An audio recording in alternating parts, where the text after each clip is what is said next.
Hello, everyone. Nura here. So, this is our weekly Astro-Healing Astro, in that we're going to go over the transits of both last week and then the coming week. Healing, in that really everything in healing comes down to getting in the present moment. We can use astrology for this as a tool to recapitulate. So, recapitulation is really the essence here. And then as we go, I'll offer some journal prompts. And so, really take this as an opportunity. Maybe you want to grab your journal, grab your calendar, or maybe if you use your phone and you type notes. I know for me, sometimes I'm just really on the fly and busy, and I'll just write notes to myself of like, oh, this is how I felt this day. Oh, I noticed that it was the first quarter moon, and this is who I spoke to, and this is what I think it's about. Just little details like that. And if you are a student of astrology or somebody just wanting to really master it for yourself or just use it as a tool in your own life, it can be so helpful to just go back in time, see what actually lined up with the transits, and then make those connections for yourself. And then take a look ahead to look at, well, what's the coming strategy? And then you keep going just like that. And it just helps you stay nice and integrated in the present moment with awareness of where you've come, and hopefully some joy and excitement and enthusiasm for where you're going next. Okay, so let's just drop in, maybe find a comfortable seat, take a deep breath in through the nose and out through the mouth. Another one just like that. Deep breath in and open mouth, exhale. Maybe you want to reach your arms up overhead and get some stretching in. And this way, you just bring your body here with you as we go into a little bit of the left brain and grasp onto a couple of the details of the time that we're in. And then we want to have our whole body in on, even when we're just taking in information, so that it's not this like, I'm just talking at you and you're just passively receiving what I'm saying, but you're here and you're using it, and all parts of you are listening. So let's take a look at what we had going on last week. So, some big themes that we've been working with last week, especially Aquarius stellium, which I coined in a little blurb that I made, individuation and grounded future trippin'.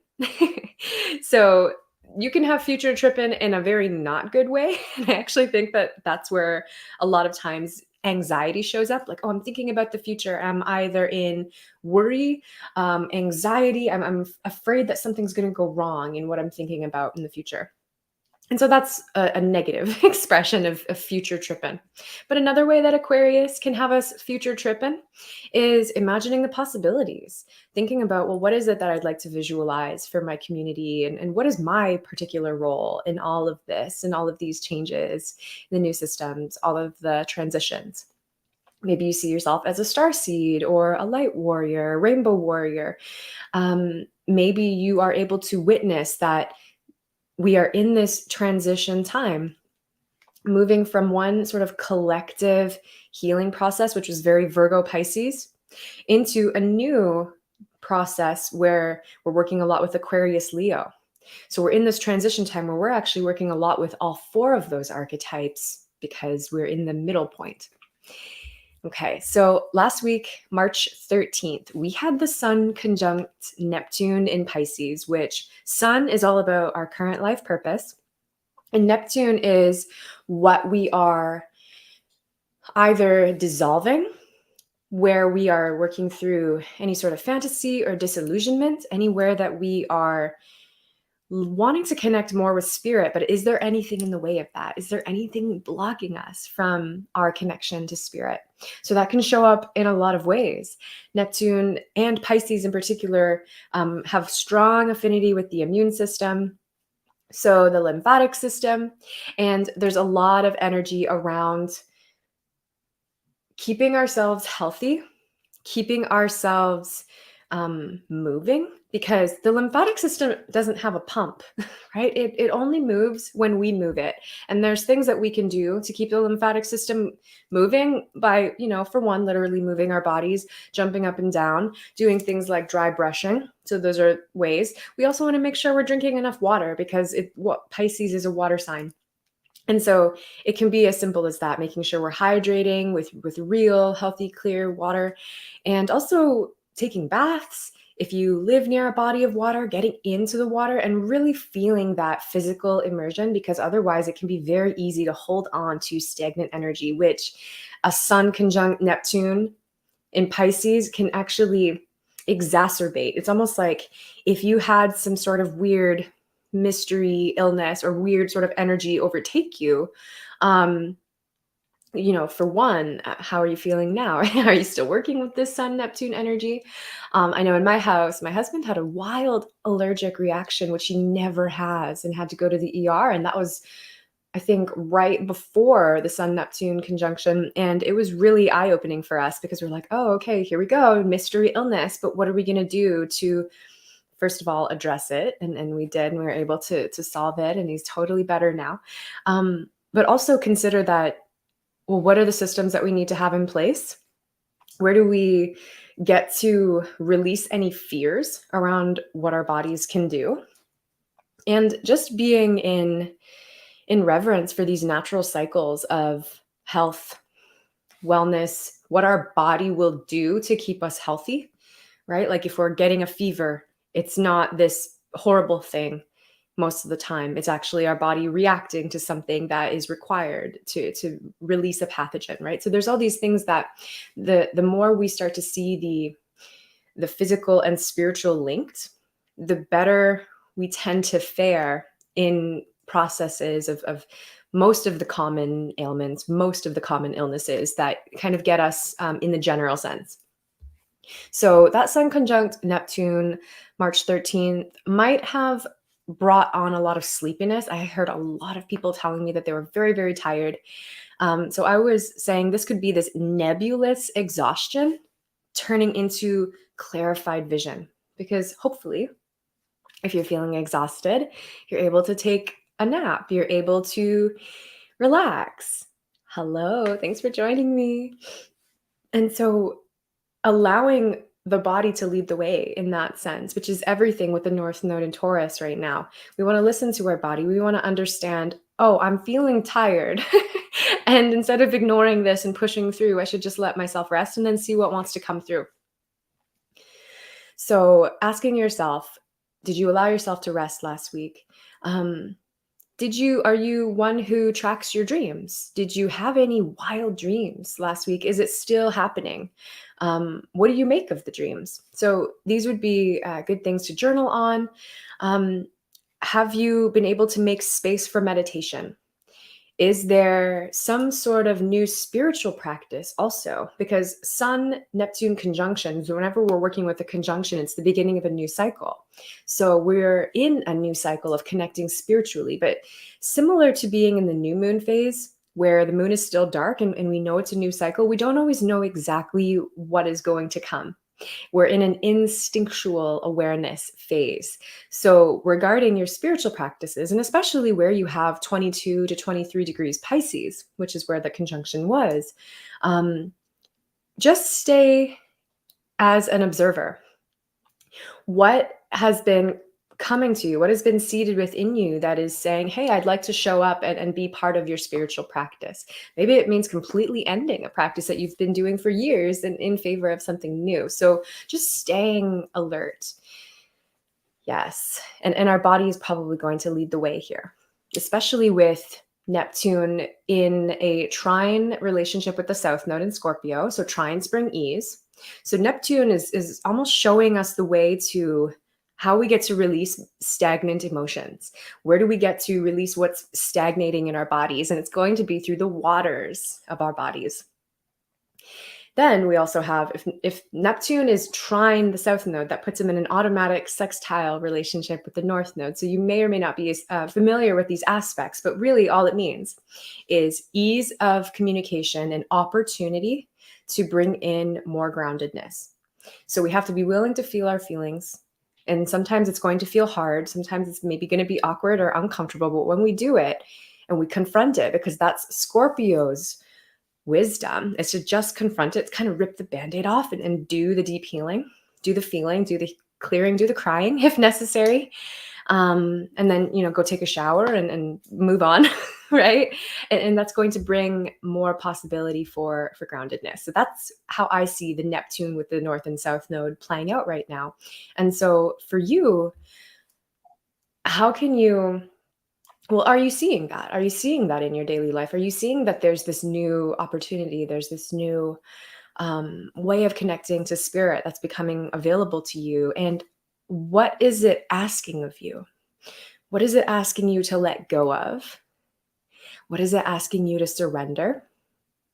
Perhaps of an old idea of self or an old idea of purpose? Are there any outdated beliefs? Anything where there's a practice or something or someone in your life that's blocking your connection to spirit? Like, what is that? Get familiar with it and then see what can be done to integrate it, or let it go, or let it move through you, whatever the required action is.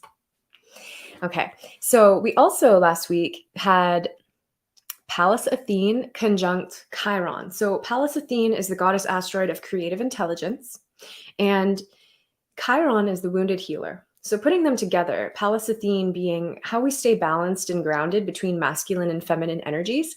And they're in Aries, which is a yang cardinal fire sign. So a masculine sign with a lot of this energy moving out and wanting to create something new. And so again, conjunction means beginning something new. We're beginning something new with our creative journey, with how we want to express, and we want to stay balanced between masculine and feminine energy in our creative process. So Chiron, being the wounded healer, is showing us what wants to be healed from the realm of the subconscious. And depending on where you have Aries, that's going to show you where this healing is occurring. So Aries also being connected to the self and what I want and my impulses, my fire for life, that kind of energy. There can be a beautiful opportunity to bring more self-trust in your creative process. And so asking yourself, well, is there something new that you're creating? Is there a new way you can trust yourself? Aries also has strong affinity with the body in the realm of trusting instincts. So something I've done to do my own Aries healing has been, first of all, learning to get to a point where I'm narrowing down my choices. So say it's something like, okay, it's self-care Sunday. What am I going to do? I could either take my dog for a walk or I could do yoga. Those are the things that are happening as my available options. And I'm just going to ask myself real quick, dog walk, yoga, boom. What is the first answer that comes? Go do that thing immediately. Because what that does is it helps you to trust your instincts, for one. If you work with spirit guides who are usually helping you to come to that awareness or that answer, they're going to be like, oh, he or she is listening. Let's tell them more information, right? So this is how you not only create integrity with your own instincts, trusting your own instincts, but also with your spirit crew, also with your body, following what you want to do. Sometimes I know that it's not always as easy to just follow these like spontaneous things that come up, but what I do sometimes to almost override that is I'll make a list of, say, 20 things that I know need to be done, 10 to 20 things, and maybe in relation to my business or in my home experience or whatever it is. And when I have, say, an hour or 2 hours of free time that are not completely structured or accounted for, I'll just go to that list and just choose the one that I want to do the most. And doesn't mean I won't do all of them eventually, but I'll start with what I want to do first. And that can help build the momentum. It'll help build the motivation and the enthusiasm and the inspiration for, to keep going. Because sometimes getting started is the hardest part. That's also what Chiron and Pallas Athene and Aries are healing, is that just ability to get started, to trust the creative process enough to even begin it. That can sometimes be the hardest part. So if that's you, let me know if that resonates. Let me know if that's helpful for your process in healing your self-expression and trusting your creative process. Okay, so that leads us into the current now moment where we're working with the full moon, the coming full moon energy, which is going to be March 18th. It's going to be around midnight, depending on your time zone, but we're already in it. Today's March 17th. Happy St. Patrick's Day if you celebrate that. I know I have some parts of me are Irish, deep in my lineage. I tend to celebrate in a more subdued, chilling at home kind of way, but wherever you are, if that's something that you're celebrating, awesome. Um, there's always a lot to celebrate. And then we're in this sort of waxing, building up to something energy whenever we're approaching the full moon. So the full moon is in Virgo. It's going to be at 27 degrees of Virgo, which is a Saturnian degree. The final 3 degrees of every sign are related to Saturn, and Saturn means mastery and discipline. And so if we think of Virgo and the highest essence of Virgo being organization, decluttering, discernment, self-analysis, but a healthy, loving self-analysis, not a self-critical self-analysis. And we apply that with the Saturnian energy of mastery. There's this opportunity to almost bring more mastery to your emotional processing by discerning the downloads that are coming through, right? Because we're working with a lot of Piscean energy. There's so much coming through if you let it. And the clearer you are, when you clear out the mental clutter. Hello from Ireland. Oh, I love that. When you clear out the mental clutter, there's so much more space to discern the download, and it just feels better. It's like feng shui. I don't know if you've ever practiced feng shui, but I think it's very connected to Virgo and also Cancer and other various parts of the chart, Taurus too. But you want to be able to look almost anywhere in your creative space and not feel mentally weighed down by it, because a mess in your space contributes to this mess in the mind, at least if you have strong Virgo or strong other planetary configurations that really pull that out. I know it definitely happens that way for me. So maybe looking into some feng shui, connecting with also who are your people, because full moons tend to bring out the need to connect with somebody who is able to reflect things to you, because it's sun reflecting on moon. So there's this full-on emotional reflection, and it can just be nice to whoever the person, observe the people that come up in your space during the full moon. And what is it that they pull out of you? What kind of conversations are they having with you? Also, think Virgo, inner side of Mercury, self-talk. What's your self-talk like? That's going to be really potent to discern, right? And not trying to resist if there's, words or intrusive thoughts that are coming in. Do the Pisces strategy, let them just move through you, but use also the Virgo strategy of discernment and realize, I am not my thoughts. Thoughts are going to arise. I am not these thoughts. And that's a really big part of full moon healing and clearing, particularly with Virgo Pisces. And I did put out another video specifically on the full moon. You can find it on my YouTube or on my Instagram at Nura Rochelle. So if you want to watch that one, I invite you to find that. Or if you're on my mailing list too, you'll see all the things that I create first if you're on my mailing list. Okay, so that's bringing us more or less into the now. So taking a look at what came through for you over this past week, with the Sun-Neptune conjunction, with the Pallas Athene conjunct Chiron. We also had asteroid Psyche opposite Mercury, and asteroid Psyche has a lot to do with love and ecstatic love, and Mercury are thought processes and how we're communicating. So we might have had some opportunities to use words to bring us closer to love in some way. So how was this past week for you? And now if we come into the coming week, we're going to have some big shifts. We're going to have Venus in Aquarius square Uranus in Taurus. This is happening March 19th, so just the day after the full moon. This is going to be an opportunity to liberate our value system, because Venus in Aquarius is looking at our values in relation to our community.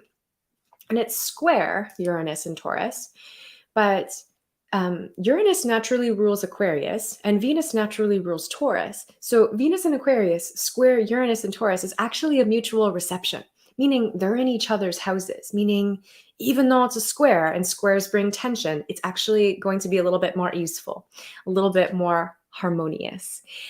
So the best way you can do it, especially the mantra of Uranus, is choose change before change chooses you. And it's very connected to our values and how we're socializing. So liberate your value system. How is that reflecting in your community? Is there a new way to connect with your community? Maybe it looks like trading differently or putting your money in different places that are more aligned with your values. That's what I can really see this Venus square Uranus being about. Yeah, it's absolutely my pleasure to do this work and share this astro awareness. I know it's so helpful for me to be able to make connections between what's going on in my life and what's going on in the cosmos, and know that we left ourselves a map of how to navigate this realm, and to help us, make sense of what's going on, and also to know that we're not alone, because we're all going through these transits together. We're going to experience them differently in our personal natal charts, but we're all going to experience this full moon. We're all going to experience this Venus square Uranus, and we're going to be able to respond to it with more awareness, and also be able to help the people around us too if we know what's going on. So that's what keeps me doing this work for sure. Okay, so then we're going to have March 20th. We're going to have the sun enter Aries. This is the vernal equinox if you're in the northern hemisphere, but equinox nonetheless, no matter where you are in the world. So equal day and night, equal light and dark. And it's Aries, first sign of the zodiac. So a lot of energy of new beginnings. Like we were talking about before with the Pallas Athene conjunct Chiron, this is very much to let your instincts lead the way. So really big emphasis on listening. Listening to your body. It can't be said enough. And if you allow it, there's so many deeper layers to it. Like it's one of those things that sound almost cliche to say because it sounds so simple and it sounds so obvious, but Pisces is saying you can go deeper. South Node in Scorpio is saying you can go deeper. You can go deeper into your body awareness.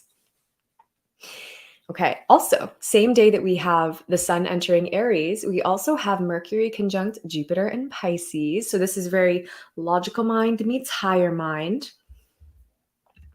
And that can be a really good time to, well, I don't think our logical minds are going to feel in the lead here. I think it's going to be a lot more our intuition is going to lead the way. So if you're used to that, you're probably going to feel like this is a great transit, right? But if you're a lot more analytical and left-brained, logical, black and white thinking, it might be a little bit harder for you. So where can you open up and allow like, okay, there's going to be some abstract information coming in. There's going to be maybe some intuitive or psychic surprises. Maybe you're going to become more psychically sensitive. So it can be nice to, if you're not already up on energetic hygiene game, get up on that game because it makes a big difference, especially if you're learning how to harness your psychic powers. You want to know what you're doing. It's not, you don't want to just be open to like, whatever is going to come, help me, definitely don't say things like that, right? Making sure that you are the one in control of your psychic exploration.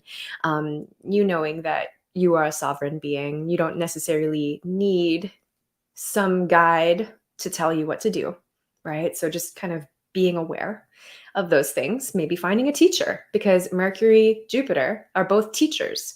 Mercury, very much the apprentice kind of teacher, the initiator teacher. I almost think of Mercury as the TA or the GA, right? The teaching assistant. And then Jupiter being the teacher who's really experienced something and passing on wisdom. So them coming together in Pisces is saying, okay, there's new wisdom to be found here. So stay open for that. Stay aware. We're still going to have an Aquarius stellium. So this might feel ungrounded a little bit. We might feel a little bit scattered. Watching out for energetic sensitivity, especially to things like EMFs, because Aquarius rules the airwaves and vibration and frequency. So looking at where you might be sensitive to those things. Okay. Yes, energetic hygiene. It's everything. Okay. So last week, or sorry, earlier, I mentioned we're having first the Venus in Aquarius square Uranus in Taurus, but then we're going to have Mars in Aquarius square Uranus in Taurus March 22nd. So Venus and Uranus are one thing. Mars and Uranus are a whole other thing.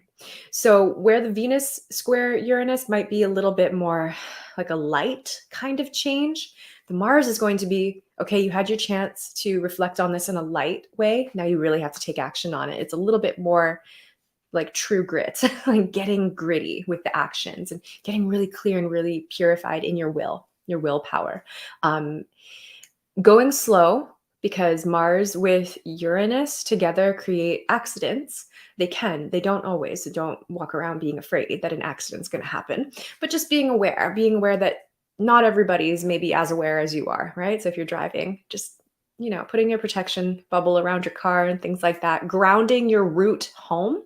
This is something that I always do if I'm traveling. I'll imagine a golden like pathway from where I am to where I'm going, and it's just a healed, safe pathway the whole way.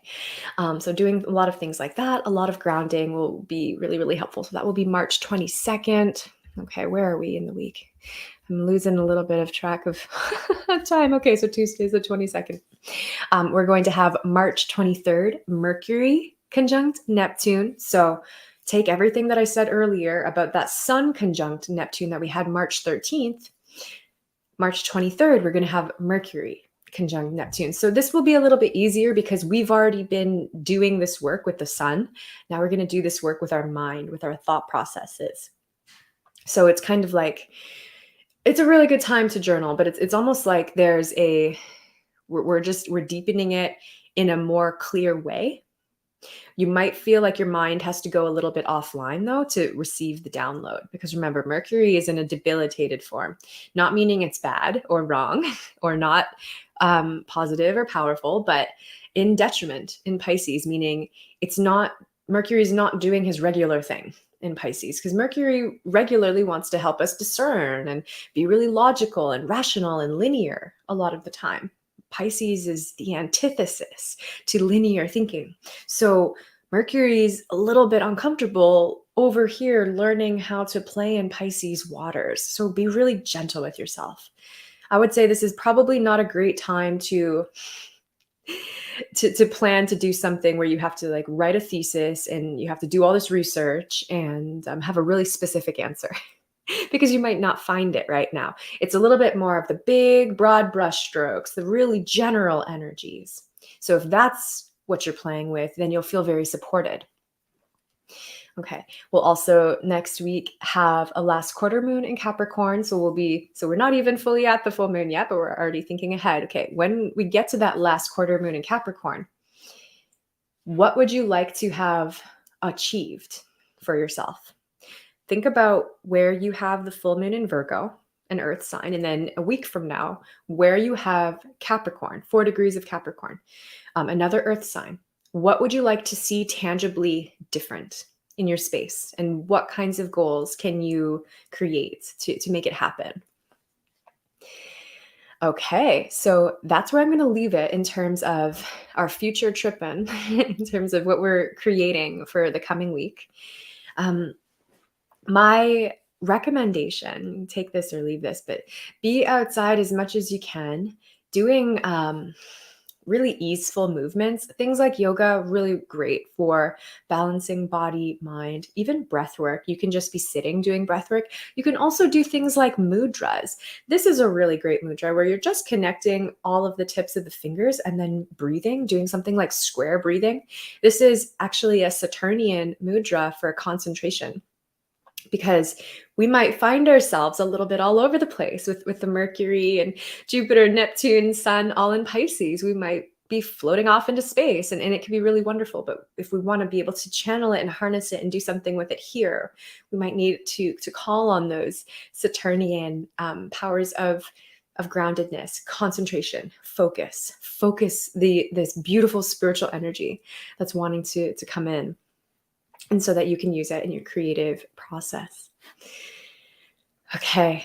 Well, thank you for being here watching live. Thank you for your comments in the chat. It's really nice to see how when I say something, it sparks wisdom, and it's really beautiful. So thank you for sharing that.